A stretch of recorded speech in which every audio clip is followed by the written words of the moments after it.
जब तुम अपना जीवन श्यामा श्याम के चरणों में समर्पित कर देते हो हृदय से, फिर उनकी कृपा से सब विघ्न दूर हो जाते, एक अपार मस्ती रहती है। नहीं तो शोक, विषाद, दुख, क्लेश, कष्ट, संताप, भय, उद्वेग ये सदैव सताते रहते हैं। इसी से डिप्रेशन होता है।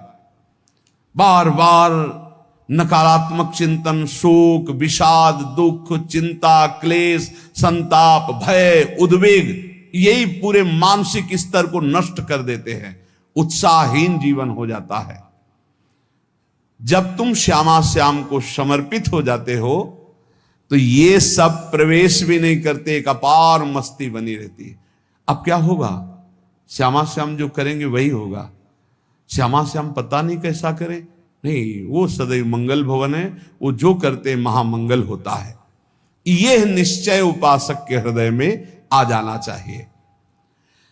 इसलिए अपना सारा मन, सारी बुद्धि, सारा जीवन, प्रत्येक श्वास प्रभु को अर्पण कर दो, फिर देखो तुम निहाल हो जाओगे।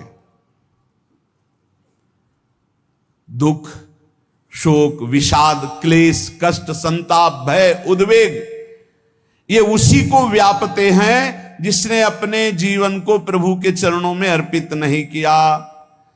इसलिए तुम अपना सारा मन, सारी बुद्धि, सारा जीवन, प्रत्येक श्वास केवल प्रभु को अर्पित कर दो, फिर देख लेना। श्वास कैसे अर्पित की जाती? राधा राधा राधा। बुद्धि कैसे अर्पित की जाती? एकमात्र निश्चय कि भगवत सुख ही सुख है, ये जागतिक सुख सुख नहीं, ये दुख है, ये ऐसा दलदल है जिससे आज तक कोई नहीं निकल पाया। सारा मन, हम मन से केवल प्रभु का जिन कोई किए सुकृत बहु जन्म के छिन में दारे खोए, पर निंदा के किए ते नहीं आवत नहीं कछुआत, मूर्ख पर्वत पाप को ले चल अपने साथ। तो अलम कश्यापि संगत्या, ऐसा संग मत करो जिनके पास बैठने से भक्त निंदा, जन निंदा, भगवत निंदा हो। ऐसे से दूर रहो, अलम बंद कर दो ऐसे लोगों का संग। रात दिन हम श्यामा श्याम का नाम जप करेंगे, श्यामा श्याम के लीला गुण गाएंगे, श्यामा श्याम के ही धाम का शोभा का चिंतन करेंगे।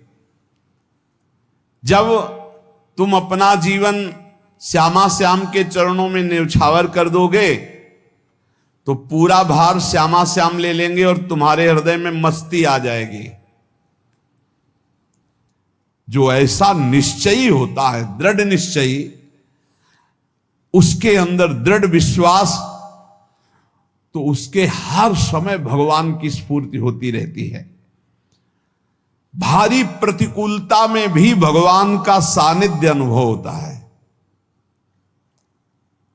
वो अनुकूलता में तो भगवान के दुलार को देखता है, लेकिन प्रतिकूलता में भगवान की विशेष कृपा को देखता है।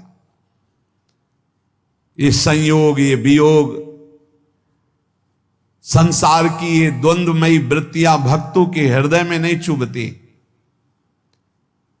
आए की हुज्जत नहीं, गए की तलाश नहीं, क्योंकि नित्य संयोग भगवत स्मृति के प्रभाव से प्रभु का रहता है। शोक, विषाद बहुत ध्यान देने योग्य विषय है।